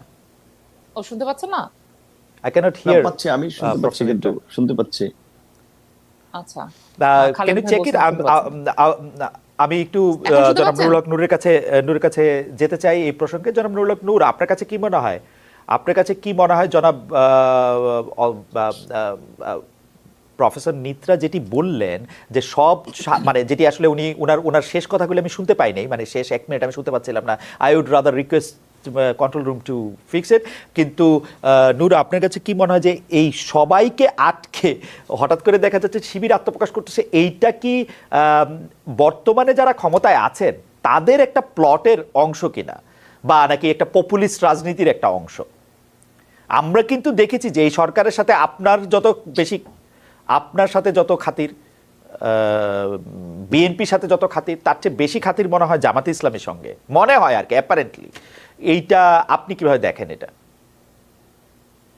এখন এটা অনেকে বলছে, আমি অনেক প্রোগ্রামে গিয়েছি, সেম কোশ্চেন অনেকেই বলেছে যে বিএনপির আগে এমনকি রাষ্ট্রপতির সাথে 5ই আগস্টের মিটিং এও আমাদের সেনাপ্রধানও জামাতের কথা উল্লেখ করেছে, বা জামাত বেশি স্পেস পাচ্ছে, এরকম কথা আপনি বলছেন, ম্যাডাম বলছে, আরো অনেকগুলো প্রোগ্রাম শুনেছি। এখন আমি একটা রাজনৈতিক দল হিসেবে যদি আরেকটা দলের বিষয়ে বলি, তখন ভাববে যে সে আমাদেরকে পছন্দ করছে না, বা সে আমরা স্পেস পাচ্ছি এটা তার সহ্য হচ্ছে না। কাজে আমি বরাবর ওই জায়গায় না গিয়ে আমি যেটা বলতে চাই, ধরেন এই যে শিবিরের বিভিন্ন জায়গায় আত্মপ্রকাশ হচ্ছে, এখন এখানেও তো ধরেন বিভিন্ন পত্র পত্রিকা যেভাবে হেডলাইন করছে, মনে হয় এটা কি বলবেন আপনি, একটা মঙ্গল গ্রহ থেকে কোনো প্রাণী এসেছে, যে সবার একেবারে হইচই করা লাগবে যে জবেই শিবির আত্মপ্রকাশ করলো, জবেই শিবির আত্মপ্রকাশ করলো। তারা এতদিন রাজনীতি করে নাই,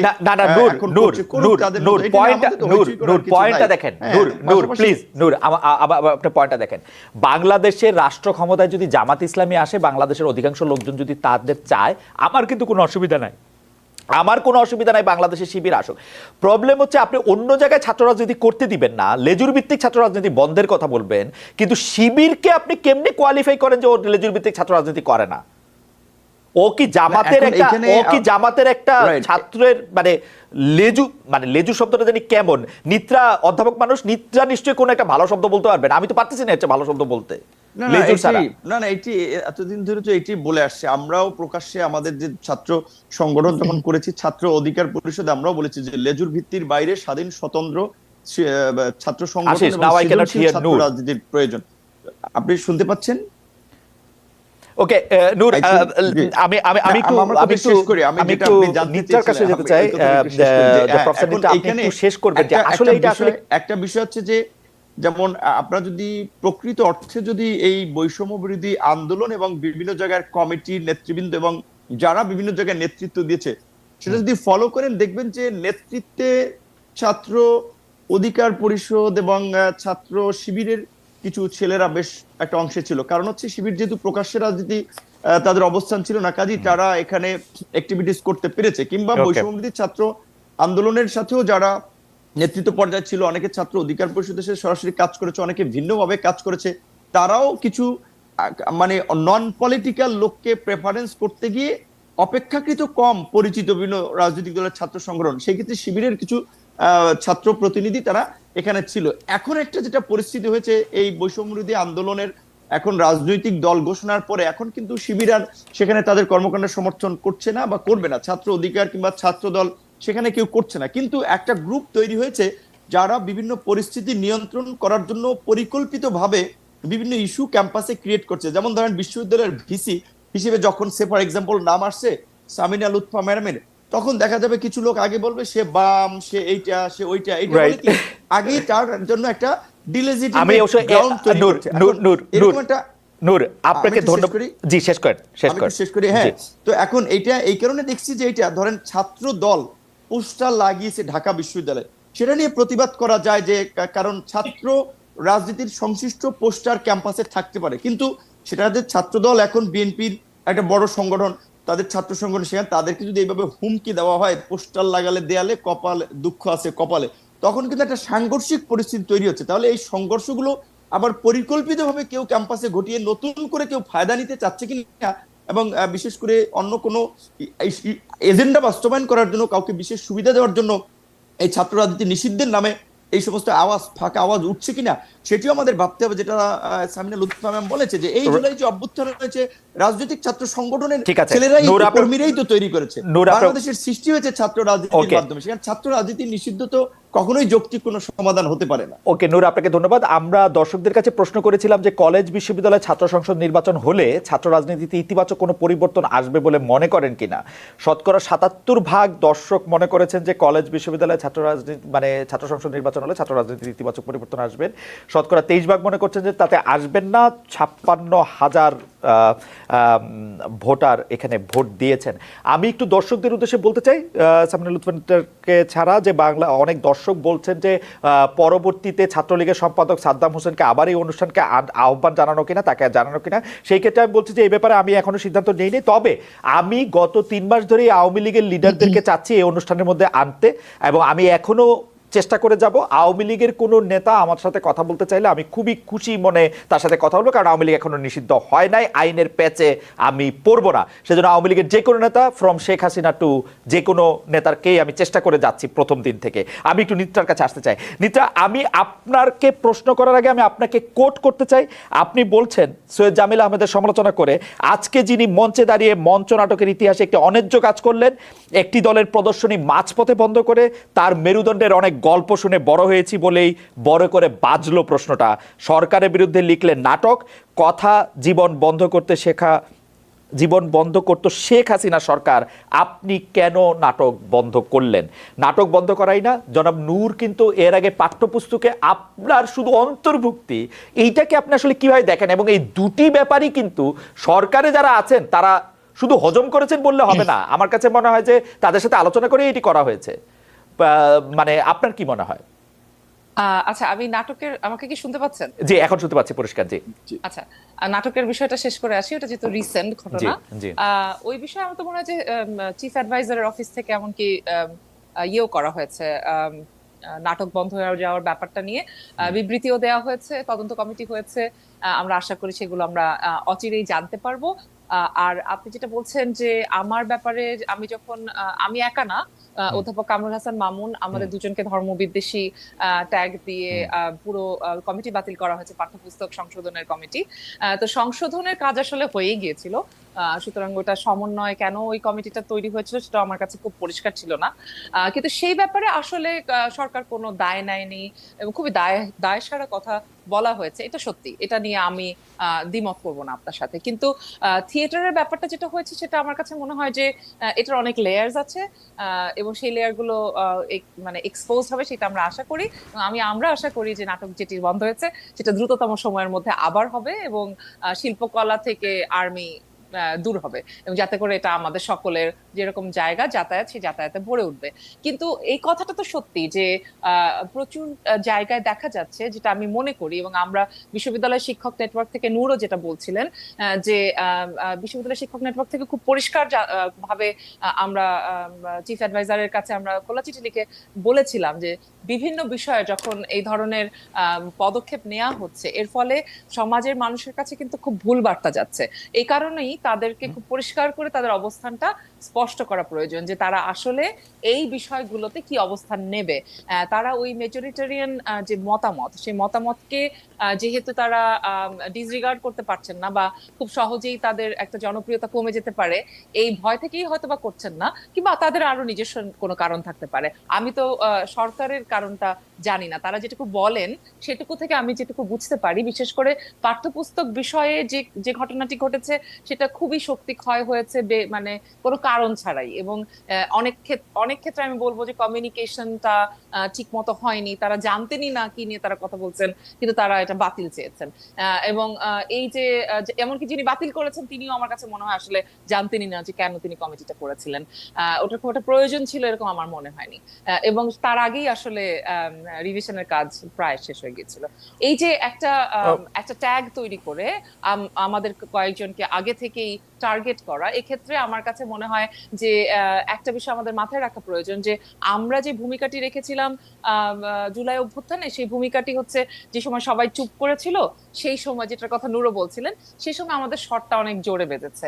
এখন এই অবস্থানটাকে ডিলেজিটিমাইজ করা খুব জরুরি কারো কারো জন্য। এখন আমি যদি বলি যে এটা যাদের জন্য জরুরি ডিলেজিটিমাইজ করা, তাদের নাম টাম বলে দিলে আবার হাহারিয়া শুরু হবে, আবার আমার বোম ফাটানো হবে। কিন্তু আমি যেটুকু না বললেই না, আমরা এইভাবে যদি চিন্তা করি যে আসলে আমাদের এই অবস্থানের কারণে সরকার পতন হয়েছে, সেটা তো বলা যাবে না। আমরা সকলে সম্মিলিতভাবে এই সরকারকে, গত সরকারকে পতন ঘটিয়েছিলাম। কিন্তু তার ফলে কারো কারো প্রতি কেন এরকম শুধু আলাদা করে বিদ্বেষ ঘটানো হচ্ছে, সেটা যদি আসলে আমাদের রাজনৈতিক ব্যাকগ্রাউন্ড খেয়াল করেন তাহলে হয়তো বুঝতে পারবেন, অথবা বুঝতে পারবেন যে যেহেতু আমরা সকলকেই সমানভাবে সমালোচনা করি, সেটাও একটা কারণ হতে পারে। আমি ঠিক এই জায়গাটায় আসতে চাইছিলাম। আপনার আগের বক্তব্যের জায়গা থেকে আপনি বলছেন যে এর মাধ্যমে জনগণের কাছে একটা ভুল বার্তা যেতে পারে এই সরকার সম্পর্কে, কিন্তু আমার বিবেচনায় এটি তো, আপনি ভুল বার্তা বলছেন, আপনি গবেষক, আপনি জানবেন বা আপনার নিশ্চয়ই ব্যাখ্যা আছে, কিন্তু আমার কাছে মনে হচ্ছে ঠিক এই বার্তাটি তো দিতে চাইছেন সরকার, যে তারা কাদের সরকার, তারা এই মানে সংখ্যা গুরুরই সরকার, তারা তো এই পুরুষের সরকার, তারা ধর্মীয় বিশ্বাসে যারা সবচেয়ে বেশিতে আছে তাদের সরকার, তারা তো এই বার্তাটাই দিতে চাইছে। মানে এটাতে তো ভুল বোঝার কোনো অবকাশ নাই। না, সেটাই আমি বলছি যে কেন বলছি ভুল বোঝার অবকাশ, মানে ভুল বার্তা দিচ্ছেন। তার কারণ ধরেন একটা হচ্ছে ওনারা এটাই চাচ্ছেন এই বার্তা দিতে, সেটা আসলে আমরা স্পেকুলেট করছি, কিন্তু ওনারা নিজেরা যে বক্তব্যগুলো দিচ্ছেন, সকলকে নিয়ে কাজ করতে চান, বৈষম্য বিরোধী, বৈষম্যহীন বাংলাদেশ চান, এবং বিশেষ করে অধ্যাপক মোহাম্মদ ইউনূসের নামটা যেহেতু এখানে প্রাসঙ্গিক, সুতরাং আমরা এটা খুব ভালো করে খেয়াল করি। ইনক্লুসিভিটি কিংবা প্লুরাল স্বর ইত্যাদি থাকার যে ব্যাপারটা, এই ব্যাপারে তো তিনি চ্যাম্পিয়ন পৃথিবীতে। সুতরাং তারও তো একটা ইমেজের প্রশ্ন আছে। তিনি যে সরকারের প্রধান, সেই সরকার নারীর এবং সংখ্যালঘু, ভিন্ন ধর্মাবলম্বী, ভিন্ন জাতিসত্তাকে নিরাপত্তা দিতে পারছে না, এটা তো তার ইমেজের জন্য ক্ষতিকর। মানে আমাদের বাংলাদেশের ইমেজের জন্য যেমনই হোক, আমি বলি যে যদি শুধু ব্যক্তি প্রফেসর ইউনূসের কথা চিন্তা করেন, তিনি যেই সার্কেলে বিলং করেন, সেখানে তো এগুলো খুবই ভয়ঙ্কর কথা, ভয়ঙ্কর বার্তা। কিন্তু এখানে যেটা মুশকিলের সেটা হচ্ছে যে যেহেতু আওয়ামী লীগ সরকার সবসময় বলেছে যে তারা চলে গেলেই সকল কিছু জামাত এবং ইসলামিস্টদের হাতে চলে যাবে, সেই জায়গাটা প্রমাণ করার এক ধরনের কি বলবো, হাইপ তো শুরু থেকে ছিল। কিন্তু সেই হাইপটাতে আমি গা ভাসাতে চাই না। আমি মনে করি যে এখনো সেই সুযোগটা আছে যে তাদেরও বোধোদয় হওয়া প্রয়োজন যে এটা কারো জন্যই ভালো হবে না। সেক্ষেত্রে আওয়ামী লীগের যে হাইপ, তাদের যে ষড়যন্ত্র তত্ত্ব রয়েছে, সেটাই কিন্তু সত্যি প্রমাণিত হয়ে যাবে। সেটা সত্যি প্রমাণ করা বাংলাদেশের জন্য এই মুহূর্তে খুবই মানে খুবই রিগ্রেসিভ একটা স্টেপ হবে, সেটা আমাদের কারো চাওয়া না। সুতরাং আমরা সরকারের কাছে চাই যে তারা তাদের অবস্থানটা স্পষ্ট করবেন, এটা তাদের জন্যই জরুরি। এই জন্য আমি অধ্যাপকদের পছন্দ করি, কারণ অধ্যাপকরা এত সুন্দর করে ব্যাপারটা বলছেন। কারণ হচ্ছে কি, সবার মধ্যে একটা প্রতিযোগিতা। আওয়ামী লীগের একটা থিসিস, আওয়ামী লীগের একটা এন্টি থিসিস দাঁড় করাতে হবে। আওয়ামী লীগ এসে ভারতীয় শিল্পীদের দিয়ে গান গাওয়াইতে হতো, এখন 16 ডিসেম্বরে পাকিস্তানি শিল্পীদের দিয়ে গান গাওয়ানোর জন্য আমাদের পুরো অন্তর্বর্তী সরকারলীন সরকার বা যিনি উপদেষ্টা আছেন তিনি পুরোপুরি একদম মানে এতই সিরিয়াস না এটাই করতে হবে এখন। মানে এই এক্স্যাক্টলি এই জিনিসটা নিয়েই হচ্ছে যে তারা আগে থেকে। আমি একটু নূরের কাছে ব্যাপারটা একটু জানতে চাইবো যে নূর, এইটাকে আপনি আসলে কিভাবে দেখেন যে আওয়ামী লীগের থিসিসটার অ্যাবসলিউট অ্যান্টিথিসিস, এবং এর ফলে কি চাপা পড়তেছে আপনি দেখেন। আওয়ামী লীগের অপরিসীম দুর্নীতি, তারা যে সকল প্রতিষ্ঠানকে ধ্বংস করছে, সকল প্রতিষ্ঠান, আপনি বিচার বিভাগ বলেন, নির্বাচন কমিশন বলেন, সংবাদ মাধ্যমের যে মানে রাষ্ট্রীয়, আমি বেসরকারিগুলির কথা বলতে চাই না, রাষ্ট্রীয় সংবাদ কাঠামো বলেন, সবগুলি জিনিস ইনস্টিটিউশনগুলি যে ধ্বংস করছে, যেটার প্রভাব 50 বছরে দূর হবে না, সেগুলির কথা থেকে বাইরে হয়ে আমরা শুধু মানে থিসিস এর এন্টিথিসিস আমরা দাঁড় করাতে চেষ্টা করতেছি। আর দর্শকদের উদ্দেশ্যে একটু বলে রাখি, জনাব তারেক রহমানকে ইন্টারভিউ করার চেষ্টা আমি করে যাচ্ছি গত 3 বছর ধরে। জনাব তারেক রহমান এটা ভালো করে জানেন। জনাব তারেক রহমানের সঙ্গে আমার কথা হয়েছে, তিনি টেলিভিশনে বা ক্যামেরার সামনে কথা বলতে চান না। এটা আমার, যখন উনি নিষিদ্ধ ছিলেন তখন থেকে শুরু করে এখন পর্যন্ত তার সাথে কথা বলতে আমি চেষ্টা করে যাচ্ছি। সুতরাং তাকে আমি ইন্টারভিউ করি না, ব্যাপারটা এরকম না। তিনি আমার ইন্টারভিউ দেন নাই। জনাব নুরুল হক নূর, আপনার কাছে একটু জানতে চাইবো যে এই আওয়ামী লীগের থিসিসের এন্টিথিসিসটা কেন? এটা কথা সঠিক যে ধরেন দীর্ঘদিন ধরে তো এইখানে ন্যাশনাল ইন্টারন্যাশনালি একটা ন্যারেটিভ তৈরি করার চেষ্টা করা হয়েছে যে আওয়ামী লীগ একটা সেকুলার পার্টি, আওয়ামী লীগ একটা অসাম্প্রদায়িক চেতনায় বিশ্বাস করে, কাজী আওয়ামী লীগ ক্ষমতায় না থাকলে এইখানে ধর্মান্ধ বা উগ্র গোষ্ঠীর উত্থান হবে এবং একটা সাম্প্রদায়িক পরিস্থিতি সৃষ্টি হবে, যেটা এই সরকারের পতনের পরপর ইন্ডিয়ান মিডিয়াগুলো খুব জোরে সোরে প্রচার করেছে। এবং ট্রাম্পও দেখেছেন যে নির্বাচনের আগে কিন্তু স্ট্যাটাস দিয়ে টুইটারে বলেছিল যে বাংলাদেশের মাইনরিটি, বিশেষ করে হিন্দু খ্রিস্টান এদের উপরে নির্যাতন হচ্ছে। অথচ আপনি যদি দেখেন কিছু হিন্দুদের ঘটনা এসেছে, যদিও সেগুলো পলিটিক্যাল, সেগুলোর সাথে রিলিজিয়াস কোনো সম্পর্ক নাই, আর খ্রিস্টানদের সাথে এরকম কোনো ঘটনাই ঘটে নাই।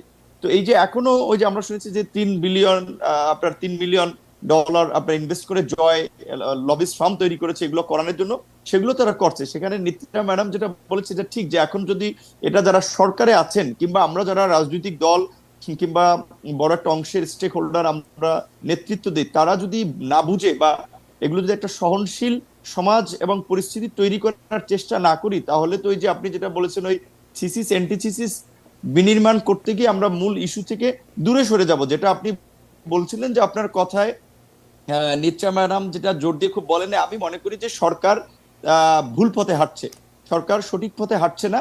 তবে একই সাথে আবার ওই নিত্যা ম্যাডাম যেটা বলেছে এটা অবশ্যই, এই সরকারকে আমরা ভুল পথে চলতে দিতে চাই না, এই সরকারকে আমরা ব্যর্থ করতে চাই না, কারণ এই সরকারের ব্যর্থতা আমাদের সবার জন্য একটা নতুন বিপর্যয় ডেকে নিয়ে আসবে। কাজী এই সরকারকে সফল করতে হবে। এবং এটা ঠিক যে আমার কিংবা নিত্যা ম্যাডামের কিংবা আপনার এই সরকারে যারা আছে তাদের সাথে অন্তত পরিচয় আছে, জানাশোনা আছে, অন্তত তাদেরকে একটা কথা আমরা বলতে পারবো, ভাই এটা করতেছেন, এটা সঠিক হচ্ছে না, এটা ভুল পথে হাঁটছেন, তাদেরকে সঠিক পথে রাখা লাগবে। যার জন্য আমরা বলছিলাম একটা জাতীয় সরকার হলে, জাতীয় ঐক্যমত্যের সরকার হলে তাদের জন্য ভালো হতো। এখন সরকারেরও আবার কিছু কাছের লোকজন বা সরকারের মধ্যে আছে, তারা একটা প্রতিযোগিতা করতে গিয়ে না, আমি কিন্তু মনে করি কিন্তু কিন্তু যেমন ধরেন আওয়ামী লীগ যেটা করেছে, তারা আপনি জাতীয় উল্টো, সরকার, আপনি বারবার মানে জাতীয় সরকারের কথা বলছেন, এখনই আমি তৈরি একটু বলি করতে হবে। নূর, আপনি শুনতে এটা পাচ্ছেন কিনা করতে জানি গিয়েও না, কিন্তু আপনাকে একটু অনেক বলি কিছু জনাব নূর, আসলে আপনাকে বিভ্রান্তি কিংবা নূর, আমি মনে করি নূর আমি একটু বলি, জি, জি। জাতীয় সরকারের কথা আপনি বলছেন, জি। কিন্তু জাতীয় সরকার তো বিএনপি কে বাদ দেওয়া হবে না, কিন্তু বিএনপি জাতীয় সরকারে কেন যাবে? এখন যখন বিএনপি না যায়, আপনি তো অন্য বাম দলগুলোকে, ধরেন জুনায়েদ সাকিব ভাইকে, আপনাকে, সেটা নিলেও এটা আসলে জাতীয় সরকার হিসেবে এটা পরিপূর্ণ হবে না।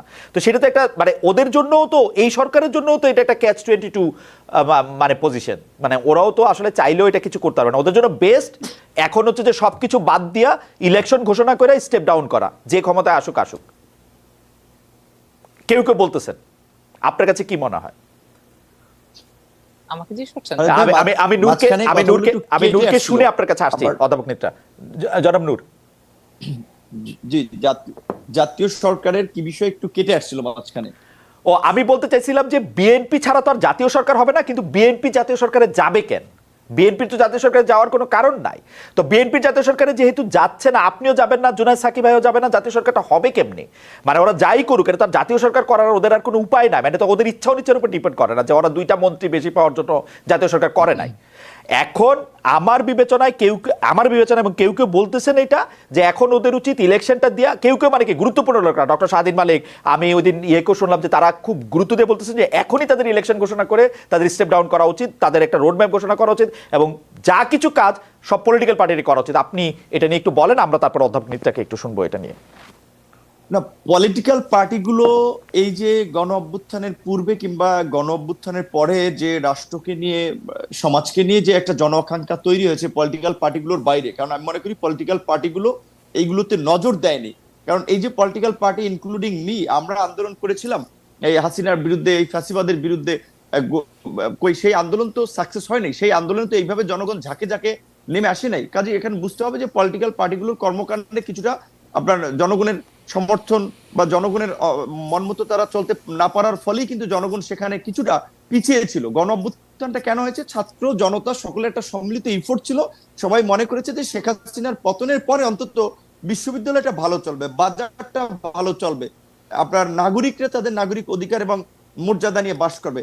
এখনকার যে রাষ্ট্র কাঠামো এবং আমাদের যে রাষ্ট্র ব্যবস্থা, সেখানে যদি নির্বাচন এবং আইন কানুন গুলো যদি আগের মতোই থেকে যায়, তাহলে তো আওয়ামী লীগ যা করেছে পরবর্তী ইলেক্টেড গভর্নমেন্ট এর বাইরে কিন্তু করতে পারবে না এই ফ্রেমে। সেজন্য তো আমরা বারবার বলছি যে ফ্রেম পরিবর্তন করতে হবে, সংবিধানের সংস্কার প্রয়োজন, বিচার বিভাগ প্রশাসনের সংস্কার প্রয়োজন, এবং এর জন্য তো একটা সময় প্রয়োজন। এখন এটা ঠিক ওই যে আমি বলছি কেন আপনার দ্রুত ইলেকশন চাচ্ছে, যেখানে আপনি যদি লক্ষ্য করেন বিএনপির মতো বড় দল তারাও কিন্তু শুরুর দিক থেকে পরিষ্কার বলেছিল যে সরকার একটা অবাধ, সুষ্ঠু, নিরপেক্ষ নির্বাচন এবং জন আকাঙ্ক্ষাকে প্রাধান্য দিয়ে সামনে বাংলাদেশ বিনির্মাণের জন্য যতটুকু সময় লাগবে আমরা সেই যৌক্তিক সময়, তারা যৌক্তিক সময় শব্দটা ইউজ করেছে, স্পেসিফিক সময় ব্যবহার করে নাই। কিন্তু সরকারের 3 মাসের কর্মকাণ্ডে অনেকের ধারণা হচ্ছে যে সরকার ফেইলিয়র হওয়ার দিকে যাচ্ছে। সরকার যা করতেছে এখন পর্যন্ত ল অ্যান্ড অর্ডারকে নিয়ন্ত্রণে আনতে পারে না, এখনো বিদেশিরা কনসার্ন যে এখানে নিরাপত্তা নাই, ইনভেস্টমেন্ট তো পরের কথা, এখানে ভিজিটররাও অনেকে আসতে ভয় পাচ্ছে, সাংবাদিকরাও অনেকে কভার করতে আসতে ভয় পাচ্ছে। তো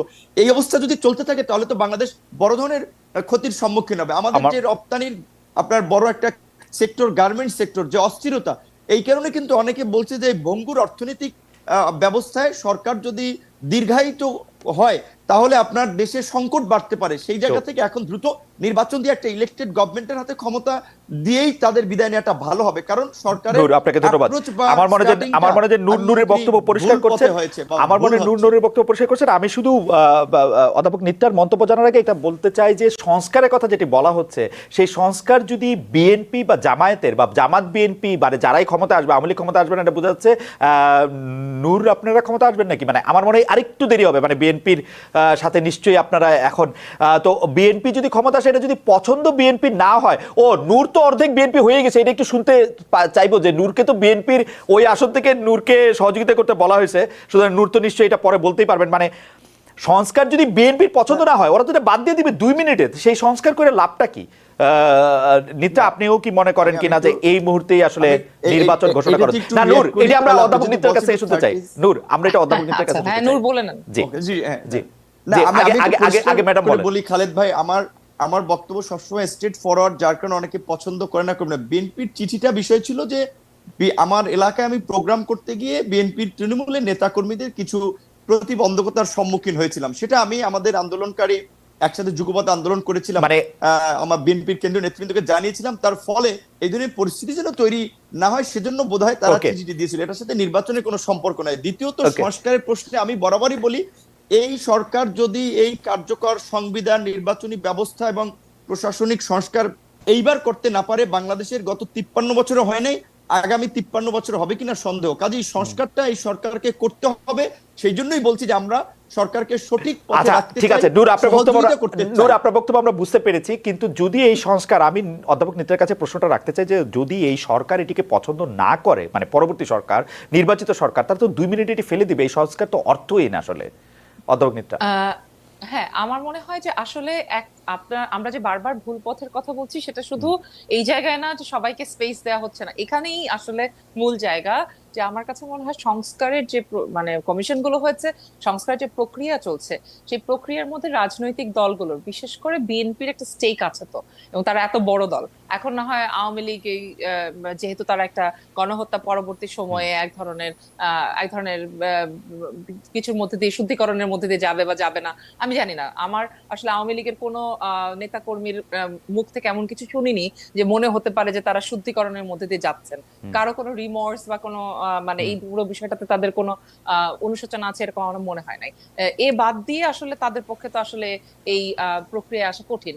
কিন্তু ওনাদেরকে বাদ দিয়ে যদি আমি দেখি বিএনপি এবং জামাত এবং অন্যান্য যে সমস্ত দল রয়েছে, সেই দলগুলো, নূরদের দল ইনক্লুডিং, এবং ধরা যাক বামপন্থী দলগুলোও রয়েছে, এদের প্রত্যেকের সাথে আমার কাছে মনে হচ্ছে সংস্কার প্রক্রিয়া বলেন, বিভিন্ন জায়গায় পদ দেয়া বলেন, কোথাও একটা জায়গায় কমিউনিকেশন হচ্ছে না এই সরকারের। এবং যেহেতু কমিউনিকেশন হচ্ছে না, সেই কারণে আমাদের মনে হতে পারে যে সংস্কারটা হয়তোবা বিএনপি এসে এটাকে বাদও দিয়ে দিতে পারে। সেই সম্ভাবনা সবসময় রয়ে যাবে যদি না কিনা আমরা সংবিধানটাকে এমন পর্যায়ে সংস্কার করতে পারি, আমাদের ইনস্টিটিউশন গুলোকে এমন পর্যায়ে সংস্কার করতে পারি যে এটা আসার চাইতে it becomes costly, so that আমাদের ইনস্টিটিউশনাল রুলস মেনটেন করাটাই লেস কস্টলি। এরকম যদি আমরা পরিস্থিতি তৈরি করতে না পারি, তাহলে তো অবশ্যই এই সংস্কার বাতিল হয়ে যাবে, বা অন্য যে কোনো রাজনৈতিক দল যেই আসুক না কেন সে সেটা বাতিল করতে পারে। কিন্তু আমাদেরকে এই কারণেই এই জিনিসটাকে এমন করে তুলতে হবে যে ইনস্টিটিউশনাল নিয়ম কানুন মেনে না চলাটা যাতে করে যে কোনো মানুষের জন্য, যে কোনো পলিটিক্যাল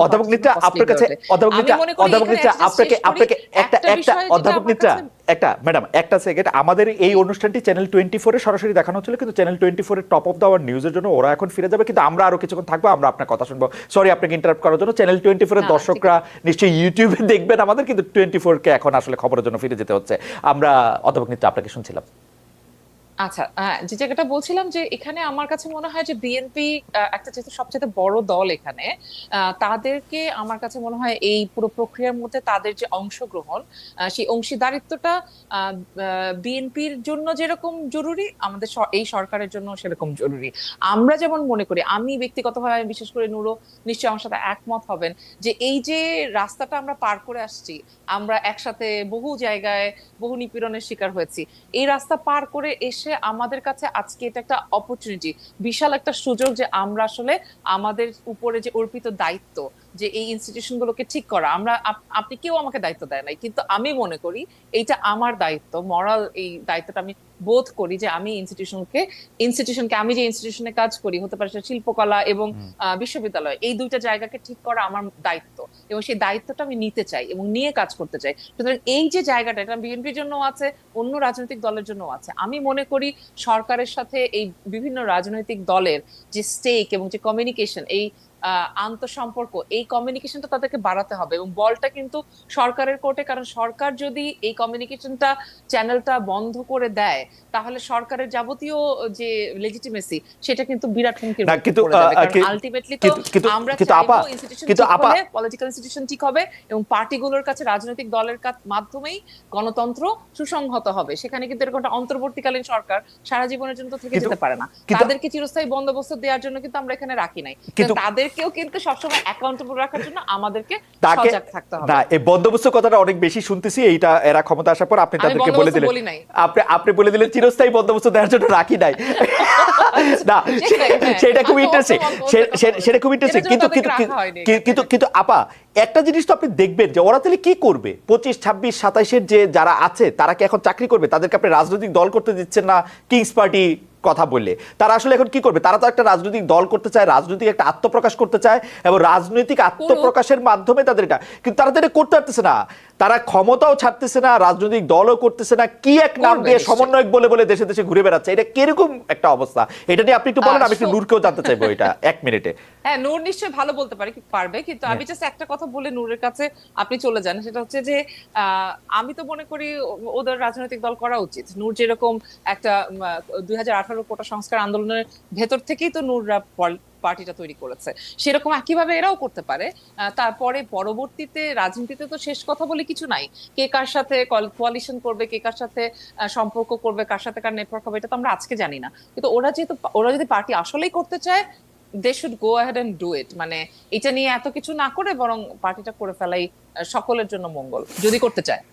জনাব নূর, আপনি কি মনে করেন এই সম্পর্কে? অধ্যাপক নিত্যা বললেন যদি তারা করতে চায় তাহলে খুব দ্রুতই করে ফেলাটা ভালো হবে। আমাদের খুব সময় নাই, আপনি যদি একদম খুব সংক্ষেপে বলেন। না, রাজনীতিতে তরুণদের এগিয়ে আসা উচিত। আমাদের দীর্ঘদিনের যে পুরানো ধাঁচের রাজনীতি এবং বিশেষ করে অ্যানালগ জেনারেশনের রাজনীতি, এটা একটা কলুষিত রাজনীতি, দুর্নীতিগ্রস্ত রাজনীতি, এবং বলা চলে পশ্চাৎপদ চিন্তা চেতনার রাজনীতি। সেই জায়গা থেকে এখন নতুন চিন্তা দরকার, নতুন নেতৃত্ব দরকার। তার জন্য যারা বর্তমানে আন্দোলন করেছে, এটা তো 2018 সালের ওই আন্দোলনের লিগ্যাসি, এবং আন্দোলনটা তো আমরাই শুরু করেছিলাম। স্টিল গত আন্দোলনে আমাদের প্ল্যান, পরিকল্পনা, অংশীদারিত্ব অনেক কিছু ছিল, আবার নতুন অনেকে যুক্ত হয়েছে, নতুন নেতা হয়েছে। তো আমি মনে করি প্ল্যাটফর্মে এটা করতে পারে, কিন্তু তারা একটু লুকোচুরি খেলছে, এইটা মানুষ ভালোভাবে নিচ্ছে না। ধরেন তারা যদি রাজনৈতিক দল করে, তাহলে তাদের সরকার থেকে বেরিয়ে আসা উচিত, তাহলে মানুষের কাছে পপুলারিটি পাবে। কিন্তু সরকারের থেকে সরকারি সুযোগ সুবিধাও ব্যবহার করে বিভিন্ন জায়গায় প্রোগ্রাম করা, কিংবা আপনার রাজনৈতিক প্ল্যাটফর্ম গুছানো, অনেক জায়গায় অনেককে পদায়ন করা, এটা কিন্তু মানুষ ভালোভাবে নিবে না। যার ফলে কিন্তু এই কিংস পার্টির আলোচনাটা আসছে। তো আমার মনে হয় যে কোনো একটা অপশন, বিশেষ করে ধরেন নাহিদ তো ডাকসুতে আমার সাথে সংস্কৃতি সম্পাদক পদে নির্বাচন করেছে, অত্যন্ত মেধাবী এবং দূরদৃষ্টি সম্পন্ন ছেলে। আসিফ খুবই ছাত্র অধিকার পরিষদের ঢাকা বিশ্ববিদ্যালয়ের সভাপতি ছিল, নেতৃত্বশীল পর্যায়ের এবং বিশেষ করে মেধাবী ছেলে। ধরেন এখন যে অন্যান্য যারা হাসনাত সার্জিস, ওরা তো অল্প সময়ে, এই বলা চলে জুলাইয়ের এই 15 তারিখ থেকে 5ই আগস্ট, এই 15-20 দিনের আন্দোলনের লাইমলাইটে একটু পরিচিতি পেয়েছে। কিন্তু নাহিদ, আসিফ, এরকম আরো কয়েকজন আছে, আক্তার, ওরা একেবারে সেই 2018 সাল থেকে আমাদের সাথে আন্দোলন করেছে, কারণ ওদের অনেক ম্যাচুরিটি আছে। কিন্তু প্রবলেমটা হচ্ছে কি, সোশ্যাল পারসেপশন, অন্যান্য রাজনৈতিক দলের দৃষ্টিভঙ্গি, এটা মাথায় রাখতে হবে। রাজনৈতিক দলগুলো কিন্তু ভালোভাবে নিচ্ছে না যে তারা সরকারের থেকে আবার একটা এই পার্টি তৈরির জন্য আপনার কাজ করছে বা সুযোগ সুবিধা ভোগ করে। এইখান থেকে বের হয়ে আসে একদিকে সিদ্ধান্ত নেওয়া উচিত। এবং আমি সর্বশেষ এই কথাটুকু বলতে আপনার চাই, পরামর্শ যেটা নূর, নিত্রা অনেক ম্যাডাম ক্ষেত্রে বলেছে, অনেক ক্ষেত্রে আমি মানে তো আপনার বলতে চাই কথা, যেটা আপনার কথাবার্তাও কিছুটা জি আমি জি পরিষ্কার এর আগের পরে মানে আপনি কিছুটা তাদের ওস্তাদ শ্রেণীর, তারা কি এখন আপনার কথাবার্তা শুনে নাকি আপনারাও খুব বেশি পাত্রতা দেয় না? না, আলাপ আলোচনা হয় রাজনীতি করলে, যেমন বা একটা সম্পর্ক থাকলে ধরেন আপনি কথা সিদ্ধান্ত নাও শুনতে পারেন, কিন্তু আলাপ আলোচনা তো হয় সবসময়। তো ওকে, এখন আমি যেটা বলতে চাই যে বিশেষ করে একটা কথা যেটা বলতে চাচ্ছিলাম, জি। যে সেটা হচ্ছে যে দেখেন, বাংলাদেশের 53 বছরে খালেদ ভাই আপনি দেখেছেন, নিত্রা হুম, ম্যাডাম দেখেছে এই রকমের একটা পরিবর্তনের সুযোগ এবং হুম। এইরকম একটা জাতীয় ঐক্য এবং সংহতির মতো সময় প্রতিষ্ঠা করার জায়গা আমরা কিন্তু পাই নাই। তো এখানে আমি যেটা বারবার বলছিলাম, এটা কিন্তু আমি না, এই ছাত্র নেতৃবৃন্দ এখন সেটার সেন্টারে। তো এই যে রাষ্ট্র সংস্কার আপনি যেটা বলছেন, পরবর্তী ইলেক্টেড গভর্নমেন্ট, এখন বিএনপি আসে না জামাত আসে না গণ অধিকার আসে না নিত্রা ম্যাডামের নেতৃত্বের একটা দল হয়ে তারা ক্ষমতা, সেটা বলা যায় না। তবে রাজনীতিতে সামনে একটা বড় ধরনের মেরুকরণ ঘটবে, রাজনীতির একটা পরিবর্তন ঘটবে, এইটুকু আমি এই পারসেপশন থেকে বলতে পারি। সেই জায়গা থেকে আমার এখন মনে হয় তারা যে কতটুকু সেই আমার মনে সংস্কারকে হয় যে ধারণ করবে সেটা জনগণের মাধ্যমে তাদের উপরে চাপ তৈরি করা দরকার, এখন ফ্রেম তৈরি করে। সেক্ষেত্রে ছাত্র নেতৃবৃন্দ কিন্তু একটা গুরুত্বপূর্ণ ভূমিকা রাখতে পারে। এখনকার যারা একটু ফর্মে আছে বলতে গেলে, যারা একটু অবস্থানের জায়গা থেকে আছে, তো তারা যদি স্পেসিফিক কোনো রাজনীতির দিকে চলে যায়, তাহলে আবার আসলে সেই সার্বজনীন গ্রহণযোগ্যতা তাদের থাকতেছে না। সো এখন তাদের উপরে ডিপেন্ড করবে যে তারা আসলে কোন দিকে যেতে চায়। কি রাজনীতি তো নূর আপনাকে সুযোগ ধন্যবাদ, আছে, এখন নূর ইমেজ আপনাকে ধন্যবাদ। বিল্ড আপ করে নেতৃত্ব নিতাপা আপনি তৈরি কি এক করে, লাইন বলবেন? ভবিষ্যতে অনেক সুযোগ আছে রাজনীতি। নিতাপা আপনি কি এক লাইন বলবেন? আপনি ক্ষমতায় যাওয়া বা ক্ষমতার কাঠামোতে অংশগ্রহণ করা বা পরিবর্তনের রাজনীতি আসা, এটি আপনিও এটি দেখেন কিনা? আপনি খুব পজিটিভ মানুষ সারা জীবন, আপনি দেখেন কিনা এটি? আমরা যখন শুরুতে ভেবেছিলাম অন্তর্বর্তীকালীন সরকার কেমন হবে, তার একটা ছায়া সরকারের প্রস্তাব আমাদের ছিল, যে ছায়া সরকারটা হবে ছাত্র নেতৃত্ব যারা এই অভ্যুত্থানে মূল দায়িত্বটা পালন করেছে। তো সেইটার জায়গায় ওরা দুইজন আবার ভিতরে ঢুকে গেছে, কিন্তু বাকিরা বলতে চায় যে ওরা ছায়া সরকারেই আছে, বাকিরা মানে নাগরিক কমিটি বা বৈষম্য আচ্ছা। বিরোধী ছাত্র আন্দোলন যারা। তো হুম, ওদের একটা প্রশ্ন আমার কাছে ছিল যে তাহলে আমরা যারা এখন বৈষম্য বিরোধী ছাত্র আন্দোলন, আমাদেরকে অ্যাকাউন্টেবল রাখবে কারা, হুম, আমাদের ছায়া সরকার কিভাবে হবে? তো আমার কথা হচ্ছে যে যদি এই প্রশ্নের উত্তরটা দিলে আমার মনে হয় হুম। আপনার প্রশ্নের উত্তর হতে পারে, সেটা হচ্ছে যে এই বৈষম্য বিরোধী ছাত্র আন্দোলনই যদি একটি সংগঠন হিসেবে আত্মপ্রকাশ করে, তাহলে সেই সংগঠনের সাংগঠনিক শক্তির মাধ্যমেই আসলে সংগঠনটি নিজেকে অ্যাকাউন্টেবল রাখবে। এবং সেই অ্যাকাউন্টেবিলিটি মেকানিজম তো আসলে তাদের এই মানে এই ওকে, সংগঠনটা তৈরি না করে আহ মানে এই লুকোচুরি করে তো আসলে এটা পারা যাবে না। সুতরাং ঠিক আমি আছে। বলতে চাই, যদি তারা সত্যি সত্যি রাজনীতিতে আসতে চান, রাজনীতিতে আসলে তারা ইতিবাচক পরিবর্তন আনতে পারেন, যদি তারা এই যে লুকোছাপা এবং যে রাজনীতি আমাদের পুরনোরা করে এসেছেন, তাদের সব বল তারা সামনে রাখেন নাই, তারা কিন্তু সব বল সামনে রেখে দিতে পারেন। এবং ওকে, সেই রেখে দেওয়া বল দেখে আমরা নির্ধারণ করতে পারি। নূর খুবই ঠিকই বলেছেন যে তারা রাজনৈতিক দল করলে তো কেউ কেউ তাদের তাদের সমস্ত এখন যে গ্রহণযোগ্যতা আছে সেটা হারাতেও পারেন। হ্যাঁ, রাজনীতিতে এইটুকু রিস্ক তো আপনাকে নিতেই হবে। নিতেই হবে, এই রাইট, রিস্ক যদি আপনি না নেন, তাহলে এই গেম আপনি খেলবেন কিভাবে? রাইট। সুতরাং সেটা তো ডেফিনেটলি থাকতেই হবে।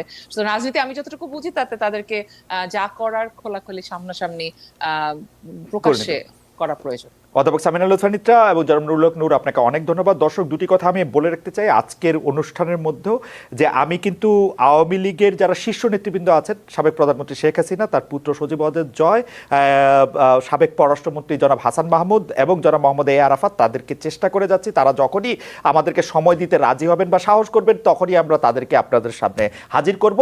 যদি না তার মধ্যে এই সরকার আওয়ামী লীগকে নিষিদ্ধ করে দেয়, নিষিদ্ধ সংগঠনের ব্যাপারে আইনজীবীদের সাথে কথা মারফত আমার এই আন্ডারস্ট্যান্ডিং হয়েছে যে এই ক্ষেত্রে আমাকে কিছু মামলার সম্মুখীন হলেও হতে পারে, আমি সেই রিস্কটা নিতে চাই না। আমার প্রতিষ্ঠানের পক্ষ থেকে সেই রিস্কটা নিতে আমি এই মুহূর্তে ইচ্ছুক নই। আর দ্বিতীয় কথা হচ্ছে যে জনাব তারেক রহমানকেও আমি এই অনুষ্ঠানের মাধ্যমে, আমি জানি না এই বার্তা তার কাছে পৌঁছাবে কিনা, আমি অবশ্যই চাই যে তিনি আমাদের অনুষ্ঠানে এসে কথা বলুন, আমার সাথে কথা বলুন, সেটা আমি সবসময় চাইবো। এবং আরও যারা রাজনৈতিক দল আছেন, জামাতে ইসলামী এবং অন্যান্য যারা রাজনৈতিক দল আছেন, তাদের আমিরের সাথে আমি কথা বলেছি, অন্যান্যদের সাথেও আমি কথা বলতে চাইবো। আপনাদের সবাইকে শুভেচ্ছা জানিয়ে আগামী মঙ্গলবার এবং বৃহস্পতিবারের অনুষ্ঠান দেখার আমন্ত্রণ জানিয়ে শেষ করছে আজকের মতো।